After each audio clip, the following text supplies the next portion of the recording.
Go. Hey! Another Wednesday, another Can Corner. Lucky us! From the depths of the northern border of fine field, surrounded by chaos of is the Thralls of Glowwater. Welcome me. Welcome me. What are you doing? I'm saying that. Welcome. Joining me from the Glowwater Thralls is Skrimskraw. Hello. She's also a community ambassador, moderator. So say hi. Hello. There we go, just waving on the camera. He's shy, don't worry.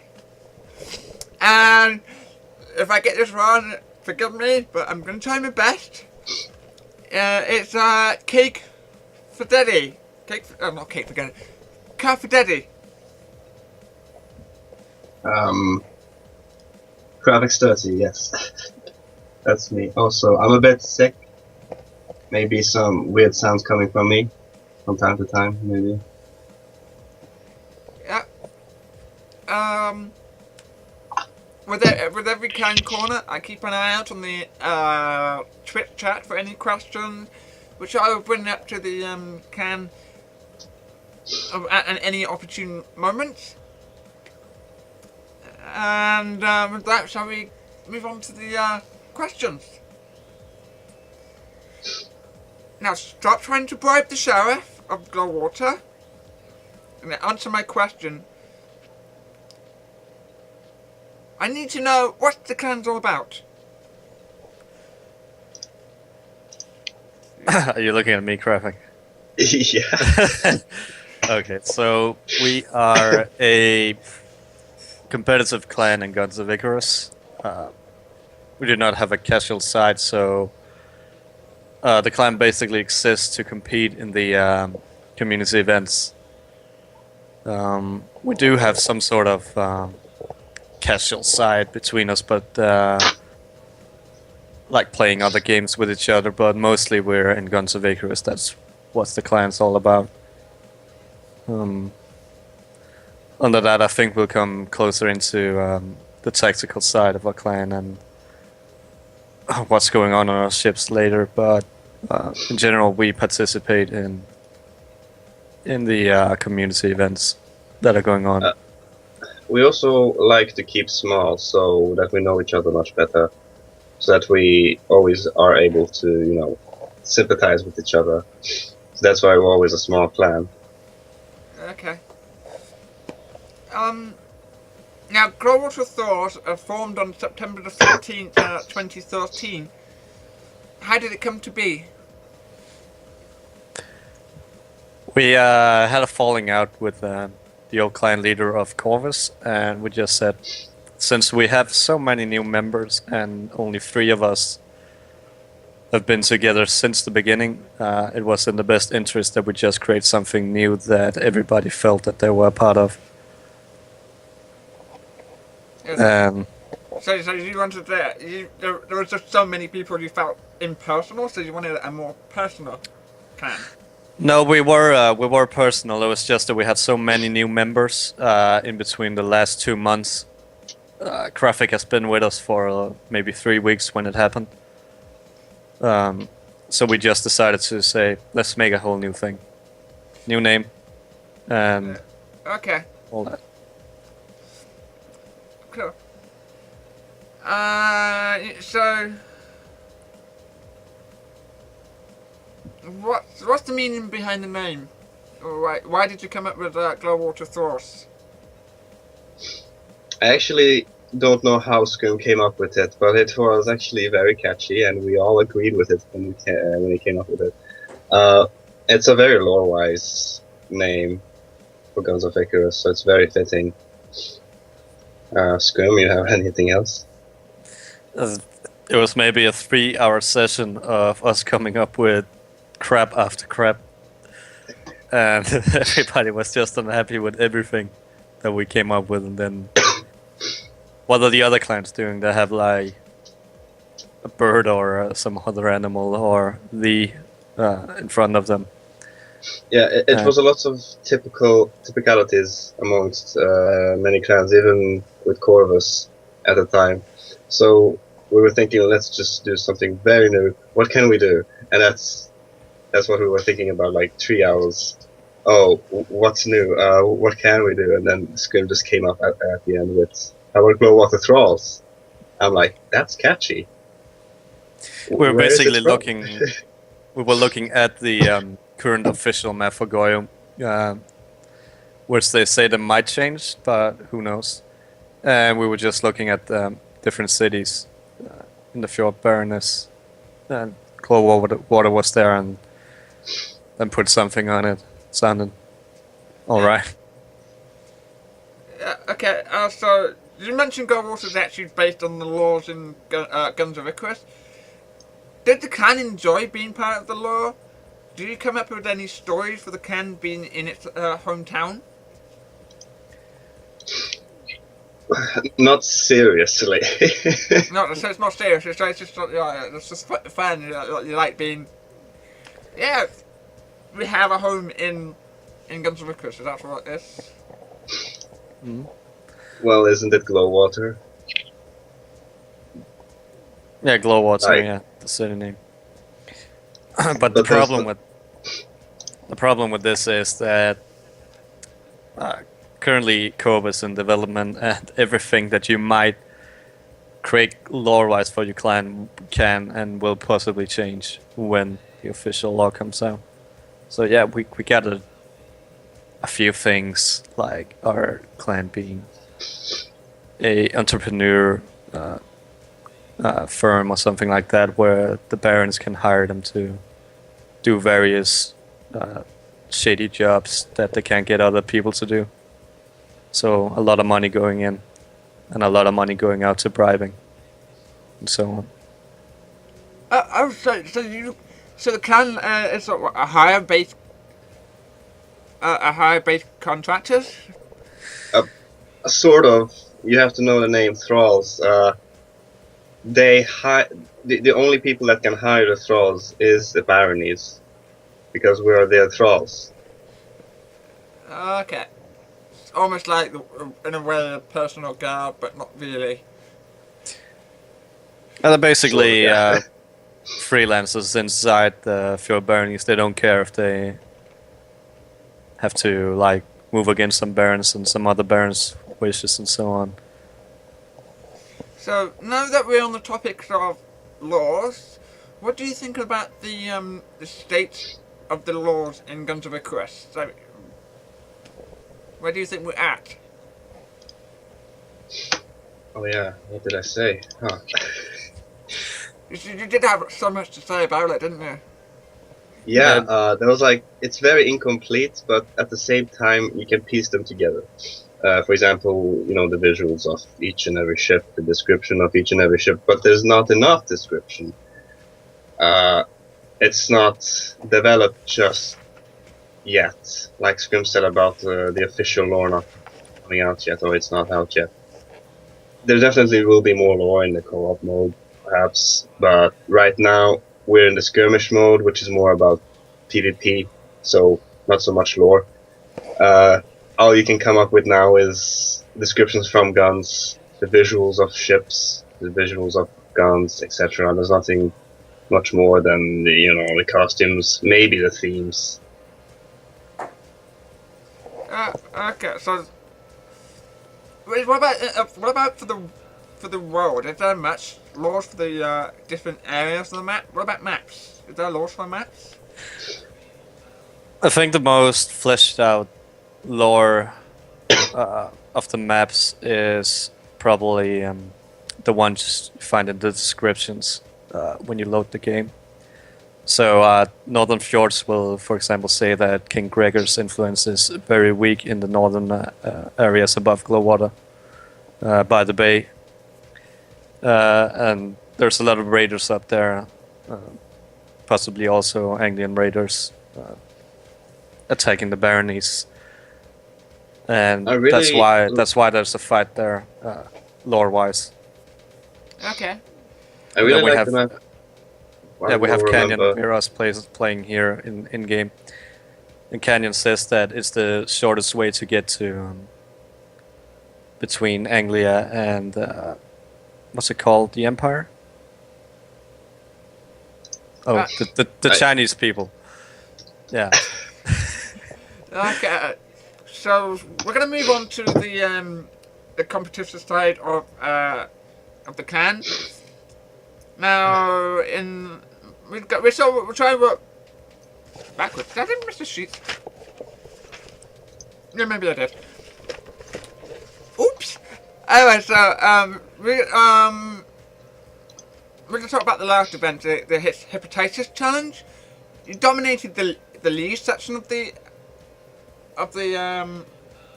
tournament, and you got placed straight into the golden finals.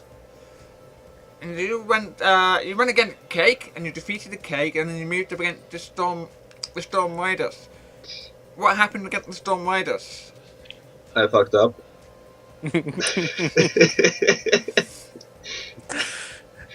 I mean, that's how I feel. I thought I was just doing bad. Every time I was the pilot, I felt like I was just doing the worst. So, what would you think you could do to be Bella, be a Bella pilot? Well, or were you forced into that role? How did you end up being a pilot if you feel like that you're doing okay? I don't know. That's the thing. One usually does not know if one will be doing bad or good. Not all the time. So at that time I did not know. And when I tried, I did bad. When I tried again, I did bad. Like, I lost the matches for my clan. That's how I feel. I don't know what else. The Riders did play well, though. But, oh, crap. 1 second. Scrim, can you take over? I forgot to put in the battery. Yeah. So, what happened was... What happened? The Crafek was on a long vacation when Hephaestus started, and when he came back, we had a talk about him getting back into piloting, and he was, yeah, let's do it, because I personally needed a little bit of break from it. It was so exhausting for me to be there every Saturday for the clan, especially because we lost maybe 3 or 4 members during the Hephaestus challenge leading up to the golden playoffs. So the loss of some of our best players because they had to go and do other things now that their vacations were over, a loss of interest and so on. So getting Crafek back was maybe the biggest blessing I've ever had in this game, because I was just ready to just say fuck it all. So he came back, he piled it, didn't go so well, and we lost too bad.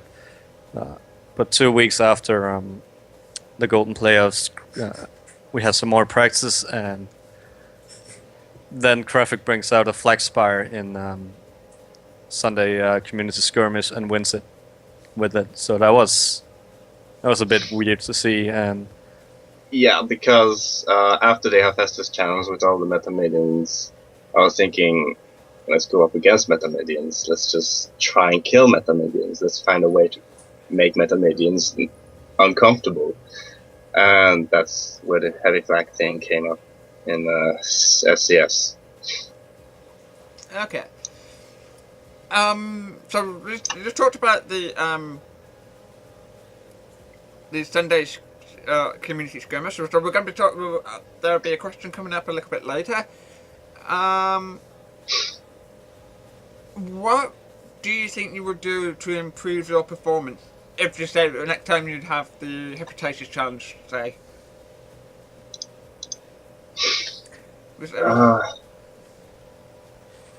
I mean, well, for one thing, I definitely forgot a lot about what we were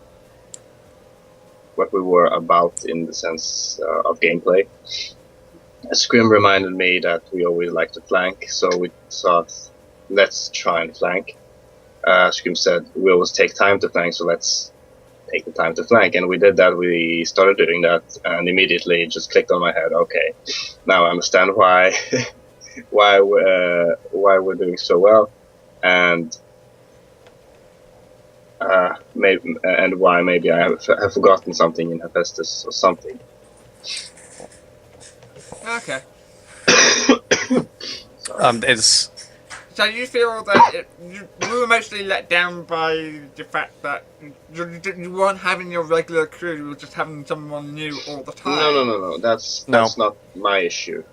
No, I think my we issue got- was that Skrimskraw at the moment. Right. I think we got blindsided by the fact that we found a way to win easily again with Metamedians, and when that didn't work anymore, we just completely forgot how to do other things, what we Okay. did in the past, and so on. Okay, so you just So felt we- you just felt like that because of the holidays and the reason you couldn't remember exactly how to fight against certain strategies. Is that what you're saying? I mean, we lost a lot of our old routes prior and during Hephaestus, where we used to flank a lot.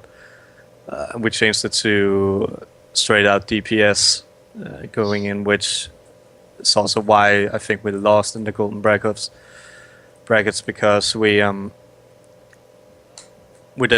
do so much better when we use different tactics and flank and so on. We do so much better when we use a spire, which makes absolutely no sense, but it just happens. So you need to stick with the spiral or not. Yeah, And we're do definitely different sticking and with do spire. something completely different to what. Okay. And now in Gun to Recurse, as with a lot of games, that allows you to customize certain setup. There's always a meta, a set build or loadout rather that works and tends to be stuck and repeated very often. Do you feel Glowwater makes an effort to break the meta, to push the envelope? recently, yeah. Recently? Recently. We weren't thinking too much about it. We always commented on like metamedians or junkermedians, meta junkers, and yeah, one of the most meta ships. So we always commented on that, but recently now we are taking the effort. For me at least, I am taking the effort for trying to break the meta. You know, make the Pyramidians uncomfortable, make them not want to choose a metamedian. At least. Okay. So you feel that, okay, let's find things that Metamillion, which is basically a Gatling and a mortar, which a Gatling will shred armor, and a mortar completely ruins the hull. So Yeah, and at the same time, the melee at the moment. And you're trying to find things that will work effective against this. yeah, make them ineffective. Yeah. That's So the what thing. sort of things do you use against the medium? What do I use? Well, in my case, I use a really weird spire builds and sometimes the Mobila. But usually with the spire builds, it's this double gat and mine launcher. The mine launcher to keep away metamedians and the Gatling gun to shoot at them. Gatling guns are loaded with lesmok. This can constantly shred their armor, definitely at a slower pace, but will always be shooting at them at a much further distance than default or greased Gatlings. So we will always end up at a distance. They will not get close enough for their Gatlings because I have lesmok mines for default. And so we can always just shred their armor and kill them afterwards. There are some good Pyramidian flyers that manage to bypass my mines. Some of the Storm Riders, yeah. I noticed that I have to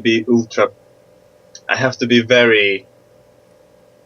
I really have to see the future if I want to hit the mines on those ships sometimes, because he hydrogens like a bit early, so I have to shoot my mine like, I don't know, way up high, just to be able to hit him, because he will just go over the mine in a predictable manner. Okay.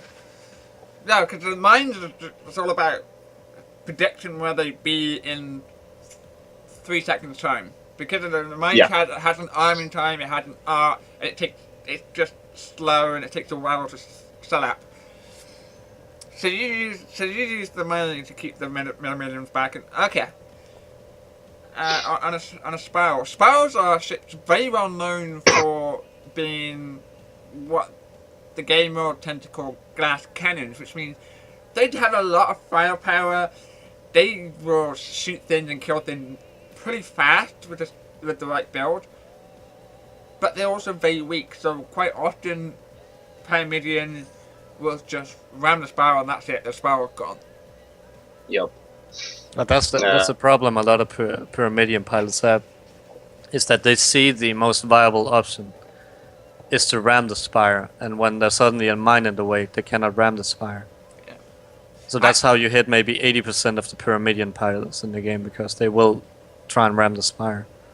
Yeah, I did actually get caught out by a few mines when I tried to ram the spirals, but it does take a very skilled mine launcher.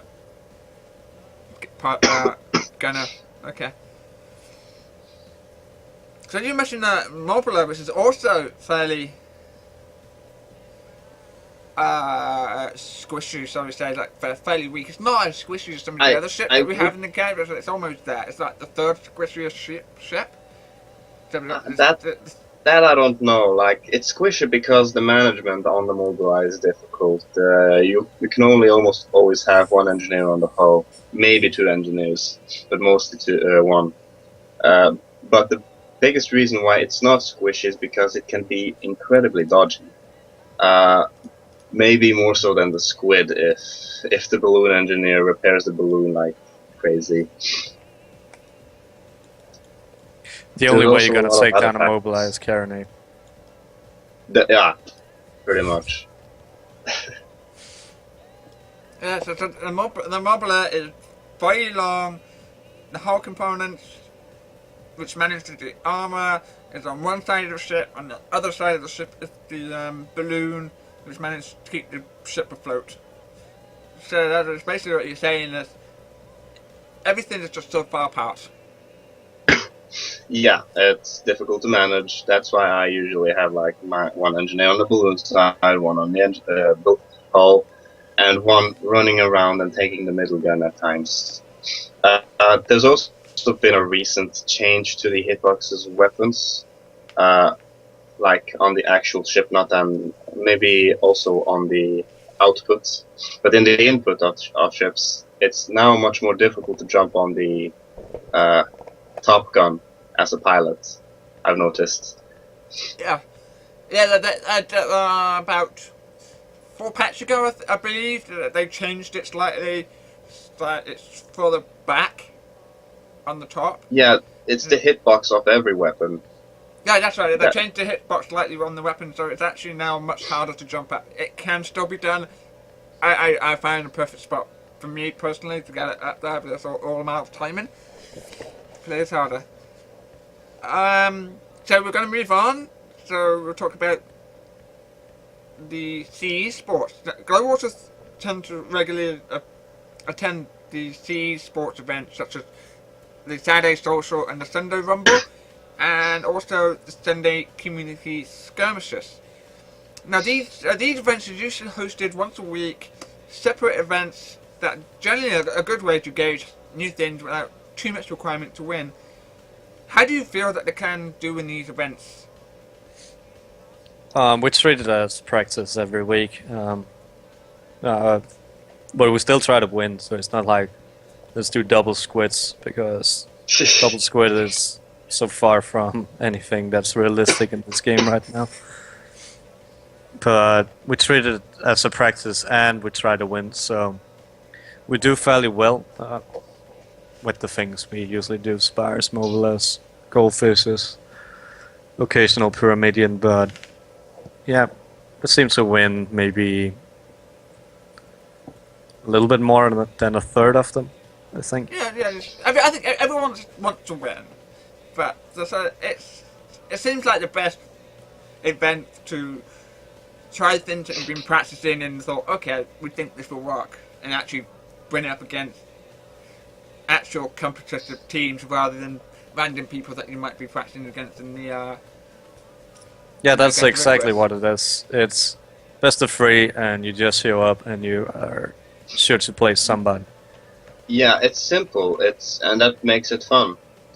You can attend. You don't have to attend. Like, it's not a big event, but that's why I'm glad the SCS or something around the world, that type of tournaments exist.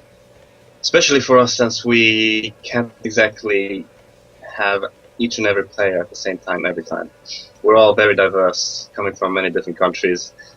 So we usually end up having a few subs. But for like Sundays, we usually can, and of course it's every week, so we can maybe miss out on 1 or 2. Doesn't really matter that much as long as we get to play.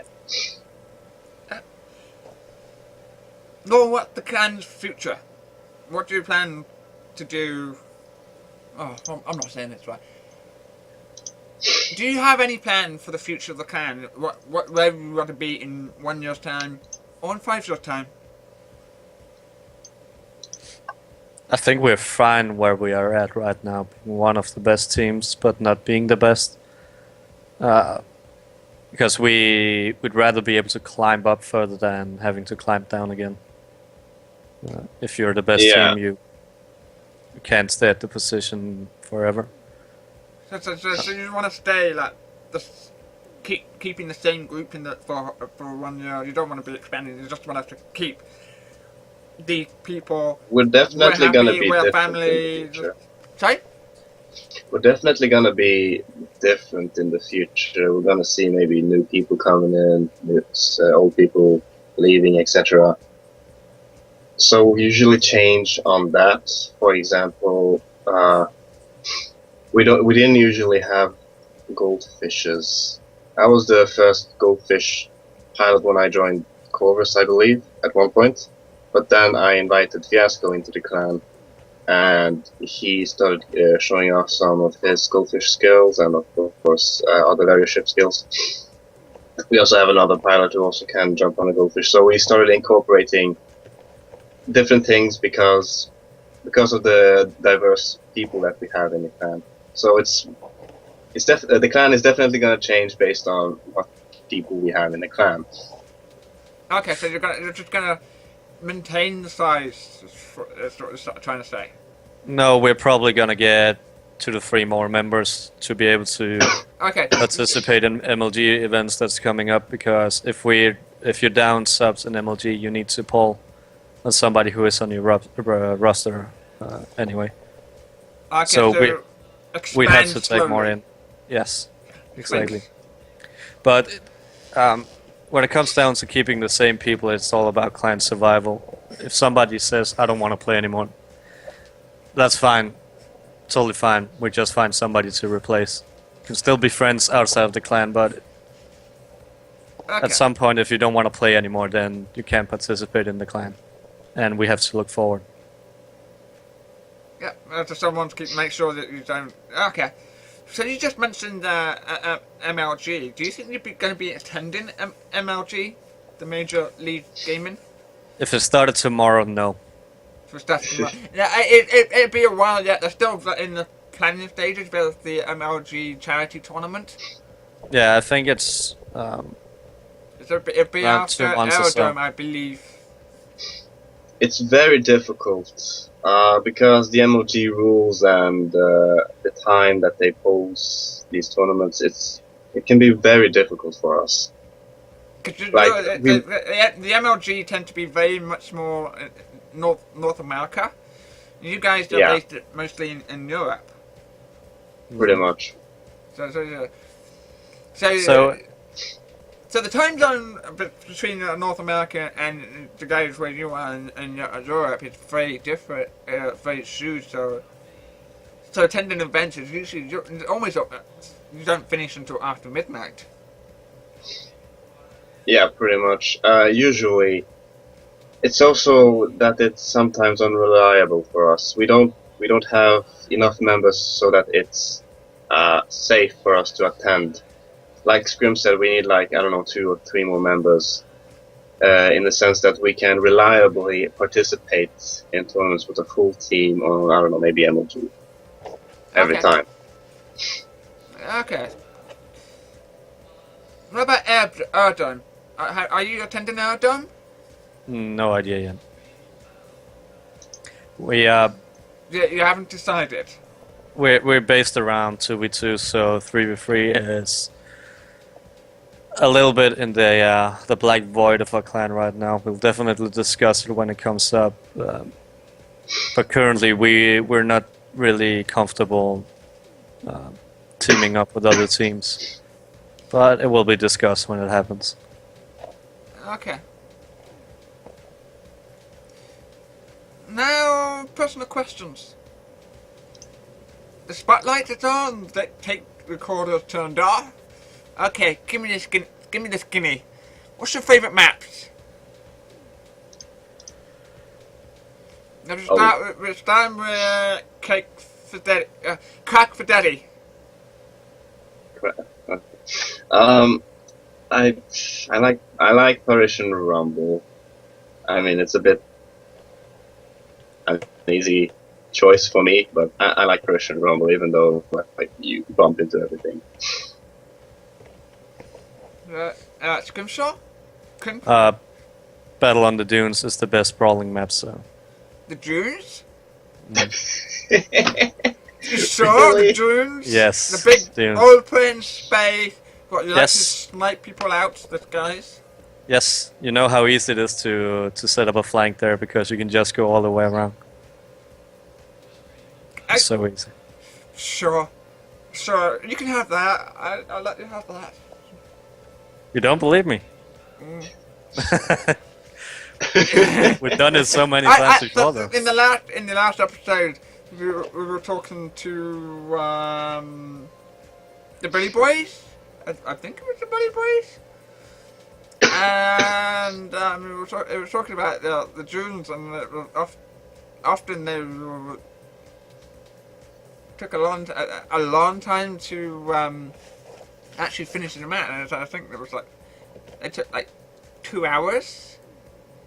Oh yeah, that was the legendary 2-hour sniping match. But yeah, that's if you snipe. I'm talking about outright brawling,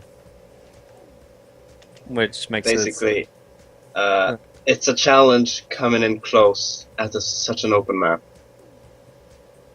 So you create this interesting, play style that you have to do in a map like Dunes. You really have to change things up, rush or flank, something like. Every time we try to flank on that map, it's just so. It's not ever guaranteed. Sometimes, what if they get every shot on one of our ships?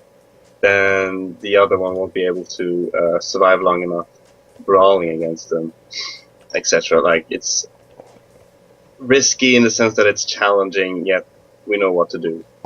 Yeah. Now we move on to the favourite ship. What's your? I'm gonna have a guess for you, Crafeksterty. The Sparrow. Oh my god! The How Sparrow's did your you know? the favourite ship. How did you know? It was a feeling. I had a feeling the Sparrow was your favourite ship. Why is it your favourite ship? It's because I have my hands full on it. I do not like just staying on the helm and like, oh, I'm just flying it, and then point my ship at the enemy and just tell my crew to do what I want them to do. I don't like exactly commanding the crew and then give them a fault for not doing what I told them to do. When on Aspire, I have something to do myself. Not only do I have to steer the ship, I have to shoot a gun, and sometimes if I miss, the whole ship can go down, be destroyed. So it's usually a full-on effort by everyone on the ship, including the pilots. And that's what I like about it. That's why I like playing it. It's challenging. It keeps my hands full. That's why it's exciting. There's loads of things to do. It's not just looking around, looking at the ships and hoping for the best. It's more like you can actually do something about it. Also, another thing. I call my ship the Wizard, but every other ship is called a spell. Okay. That's For just nerdy. example, the mobilizer is called Arcane Bolt. The squid is called. Okay. Skrimskraw, what's your favourite ship? I like playing pub games on Aspire, but I think if we're talking competitive, then I feel much more in control on the Pyramidion. But I think my overall favorite ship to use in our clan right now is teaming a goldfish up with anything, because goldfish is awesome. I can understand that. Goldfish have one heavy gun on the front, 2 light guns on the side, and it's very maneuverable. And people, for a while, people were like, "Oh my god, this ship needs a buff. It's too weak." And now people are proving them wrong. It's versatile. It really is. The goldfish is very versatile. Yeah. What the ship needs is new guns. It will benefit a lot from a new heavy gun or maybe a new light gun. Like the goldfish benefits on that mostly. But you can't deny that the maneuverability of a goldfish is far superior to any other brawling ship. Except for the squid. The squid is the only ship that can outmaneuver a goldfish. No. Yes.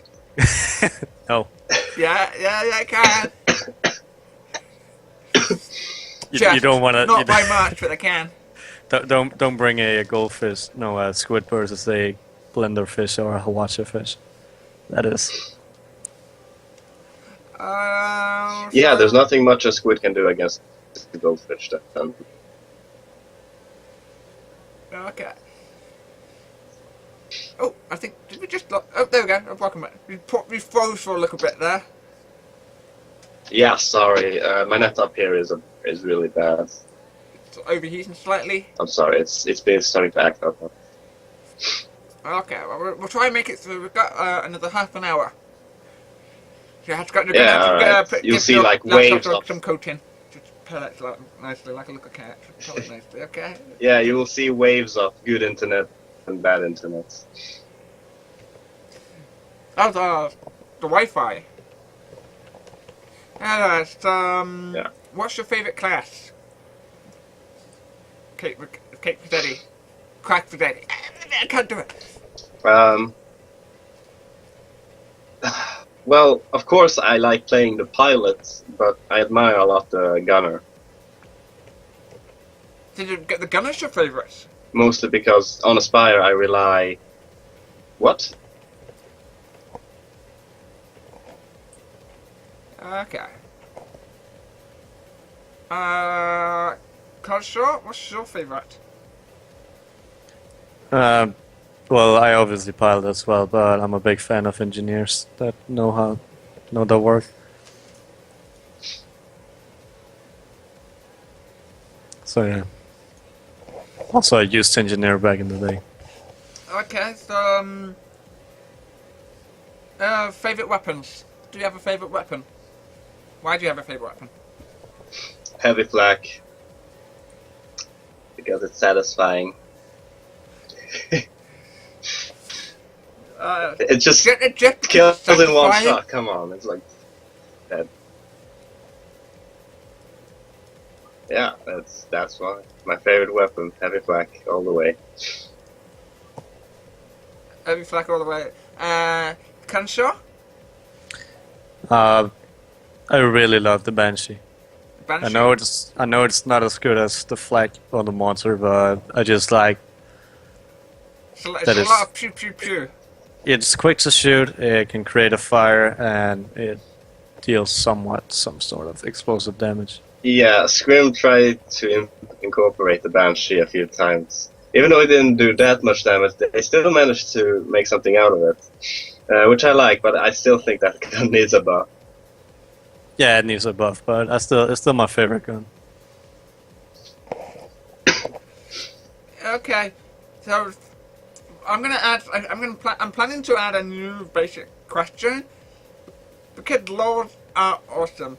So we're gonna have a law question. What law would you like to see fleshed out or made canon for the Legends of Icarus?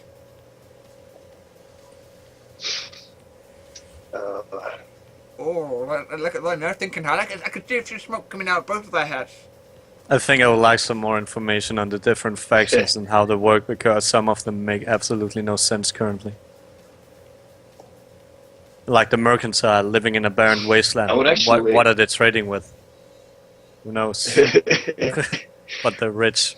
I would actually like to hear more about culture. We do hear a little bit about culture in, I don't know, about the Field Baronies. A little bit about the Asari? No, I don't remember what they were called. But more culture in why their ships are designed that way. For example, I think the Goldfish Galleon and the Pyramidion is the Chinese one. I don't remember. Yeah. Okay. Just because the name Glowwater sounds like water that's super radioactive, and go in. If you drink this, what set superpowers do you think you will get? Crafeksterty? What was the question? I did not hear you well. I'm bad in the net, so sometimes you're hacking up. Okay. If you drink the Glowwater because it's super radioactive, what superpower do you think you'll get? Oh. Being able to know exactly what weapons the enemy has. Psychic. What everyone has already.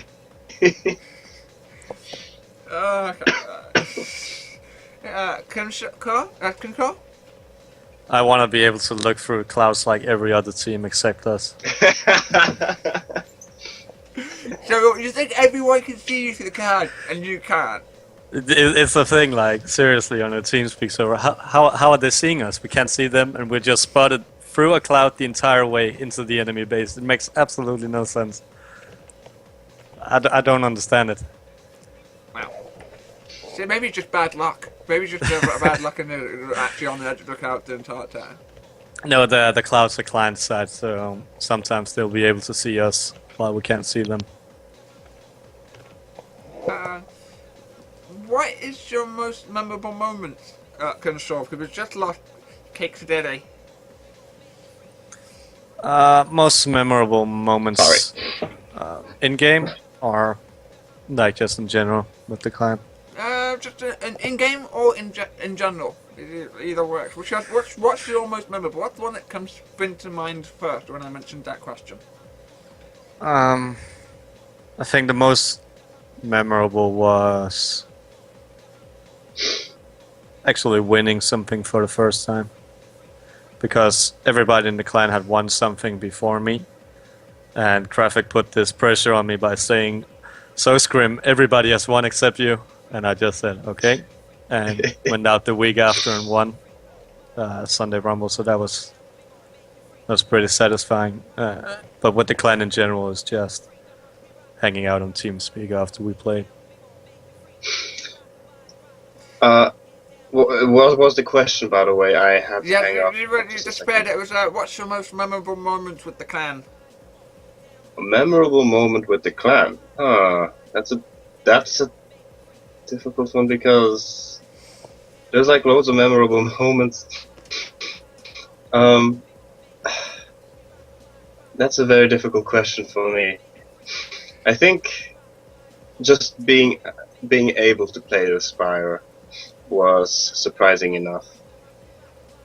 So that's I think the one that's stuck a in your memorable mind, thing. that you could play the Spiral. Yeah, the camera was like, no, you just like, I'm playing the Spiral. Okay.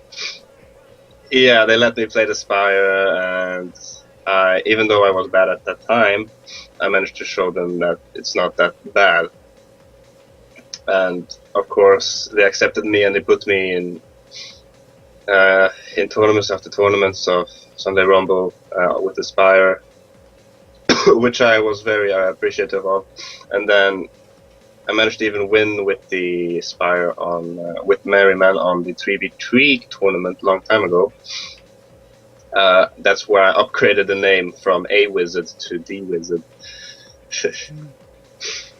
So the wizard, the #1 wizard. Yeah, because it can do a lot. It's magical. Pretty much. Anyway, so everyone has opinions about what to be done about the game. So naturally we have some sort of ideas. What ideas do you guys want to see in the game soon? I've actually gave Muse an email about a suggestion. It's not my idea, but it was someone else's. I just emailed them that idea. I told them, why not give on impact sounds on the receiving side? Like when you're getting shot by Gatlings, you hear like shots hitting the ship, you know, like bullets rattling through metal, or maybe some Hades shots doing the same. The only weapon that I know that gives an impact sound, a sounding impact sound, is the harpoon. Because if the harpoon hits impact sound where you're lashed onto something, so why not give it to more weapons just so that you can identify what damage is being done to you just by listening. So what you're saying is that each weapon will have its unique impact sound against the hull, so you can be like, okay, I'm being hit by Hades, or I'm being hit by the Gatling, or I'm being hit by... So the only one that's unique is as far as I know, is the barking cannonade. Yeah, the cannonades give like a unique sound. But let's say the lumberjack, it does the same thing as a cannonade, yet when it hits the balloon, all you hear is like a explosion. Sometimes it sounds we're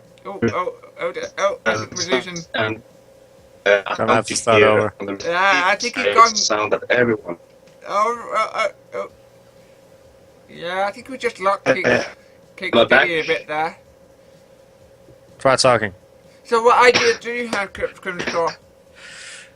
I'd like to see some sort of in-game pause function or a new map. Pardon?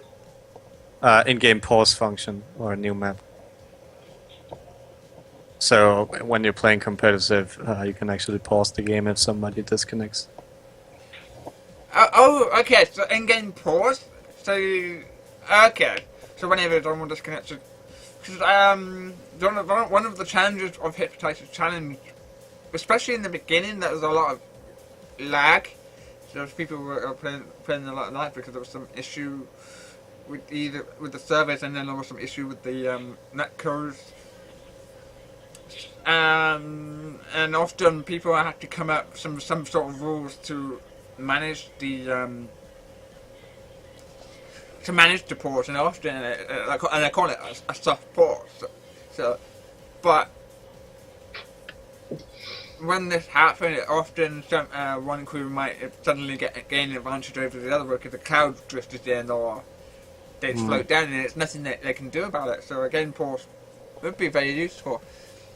Or a new map. What kind of map would you like to see? What idea do you have for a new map? I was thinking something either in a village, like big airships fighting over a village, something like that, or perhaps in a cavernous area where you can go inside and you have a ceiling, so you don't have to. Yeah, that's what I. Be careful about hitting the ground, but also be careful about hitting the ceiling. That would be awesome. Pretty much. So you want to see? One of the problems that Muse has is that they haven't got anything in place where there's something above you. I think that's, in fact, the Northern Fjord is the only thing that got like a sort of like a tunnel. Pretty much, but there's also they can like create assets that look like terrain. For example, you have in canyons those pipes; those are pretty much ceilings. And Operation Rumble, you have lots of cranes that act as ceilings. A lot of times in Operation Rumble, I try to hydro up and then I just hit a crane. It's bullshit. But in a cavern-like map, they could make assets that look like a ceiling and terrain, but it's actually an asset more than a terrain. Yeah. I actually think it would be interesting if we had like a semi-cavern area, so that like you can go above the cave or into the cave, and then maybe we'd be able to like ram ship up, just like hydro up the ship into the ceiling. Yeah, that'd be actually cool to watch. But the problem I see with it maybe is the spectator overview might be somewhat pretty terrible. But as I was saying, if you have some a space above it, a large cave, that would be a very cool map. So someone in Twitch said they want to see escort missions. It's gonna be in co-op mode. So they're going to have escort in co-op mode. Ooh. Yep. Don't Most come likely. in. Just hang in there. Soon. Quote. Soon. Oh, okay. Crafeksterty again. Should I just stay without a camera, or? We have no camera. We've lost your camera. Well, I can. Yeah, but. Oh, okay, fine. Because sometimes I notice that the camera can take away a lot of the net, and upstairs I have semi-good nets. Sometimes it can be good, sometimes it's really bad, like now. Yeah, so we're down to 8 minutes left. So... Any questions from... I'll survive. So does any of the viewers have any questions for the Glowwater Thralls? That can be silly. Anything goes? Well, almost anything goes. And while we wait for anyone to actually ask the questions, so I think it's very quiet this week compared to last week, which is a shame.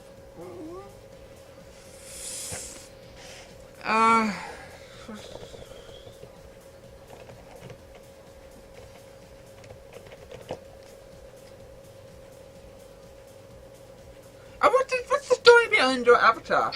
Crafeksterty. Wait, what? Your Skype picture when you don't Oh. have camera. I'm an artist, so I like making bullshit. I'm just kidding. You like? No. What? I'm an artist, alright, so I just draw things, and I keep that as a profile picture. One of the things that I like to draw is a very obscure genre called punk fantasy, and that kind of shows it. Oh, a question from Aria. Where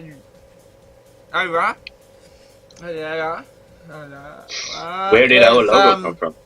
Where did your logo come from? Where did the Glowwater Thrall logo came from? What's it about? Our member Leon came up with Leon, a sketch. Leon made a sketch, changed it around a few times, and then handed it over to Crafek for shading. So it's basically a two-man job. But I think when we talked about it, me and Leon, But we I just said, kept the silhouette. yeah, I told Leon we want something simple yet somewhat detailed that you'd maybe see in a sort of pendant or a tattoo or something like that. So you're expecting it to get tattooed as well? No. You guys get it? Oh. No. Seems like a challenge for one of your clan members. Hey, or an interesting initiation. but then I can see them getting arrested for Leon has... gang-related activities. Yeah, Leon had it made into an actual pendant with gold, was it copper and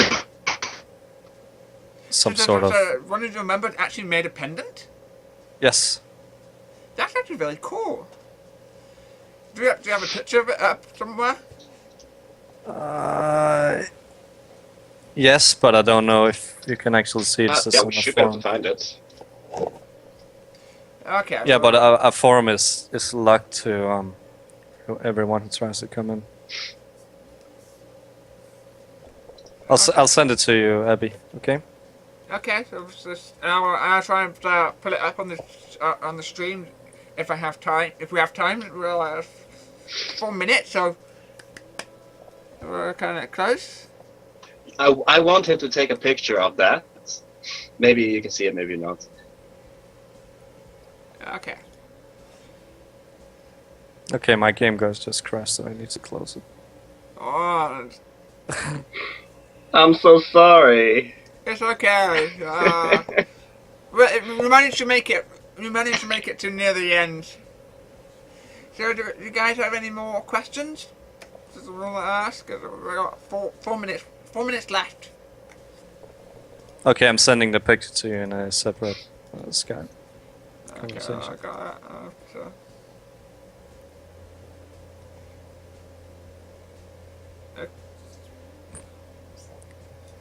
1 kilobyte a second. Good job, Skype.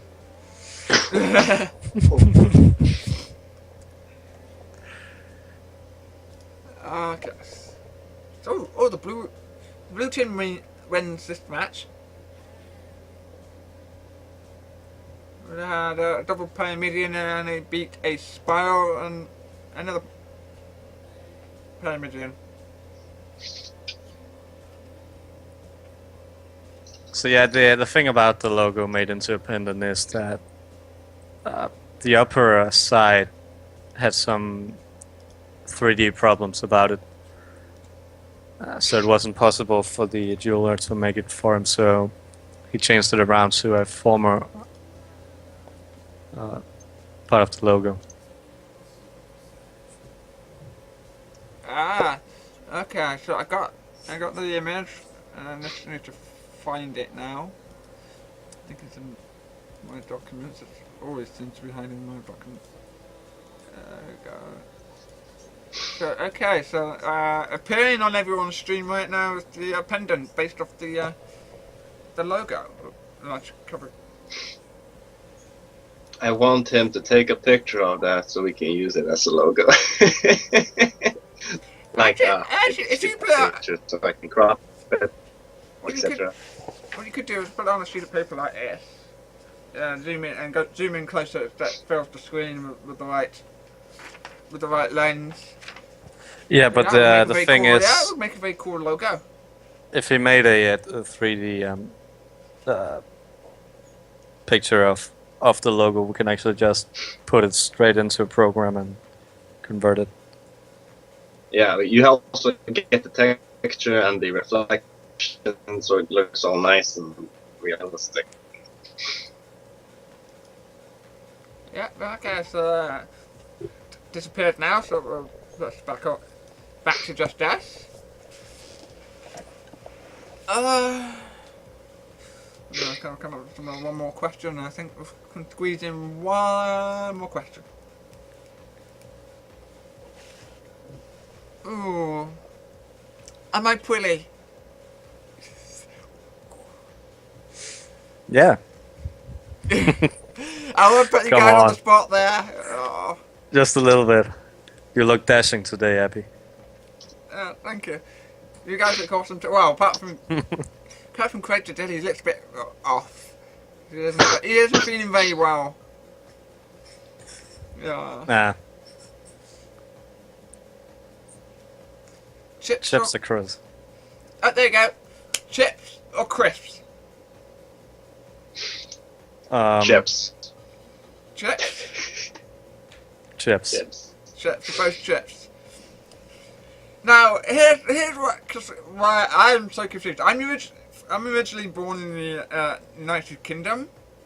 I'm British. And I moved over here 5 years ago. Chips in North America is the name for crisps. Yeah, it's the same here in Denmark. Same in Denmark. Yes. So, but yeah, no, Ah. chips is French Yeah, here fries. too. So, So for me, it's crisps. Chips. Crisps. You guys are crazy. It's Well, crisps. in your language, yeah. Okay, so we come to the end of the stream. So dear, look at that, ladies and gentlemen, and everyone in between. Time flies, and it's the end of this kind corner. I hope viewers and guests enjoyed themselves.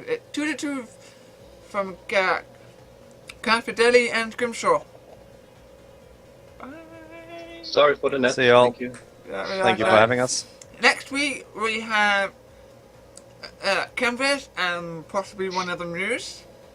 Depending on fair wind for either quick travels or clear smoke signals, Bubbles may also be attending. It's good night from me. Abby Rep, your pretty host.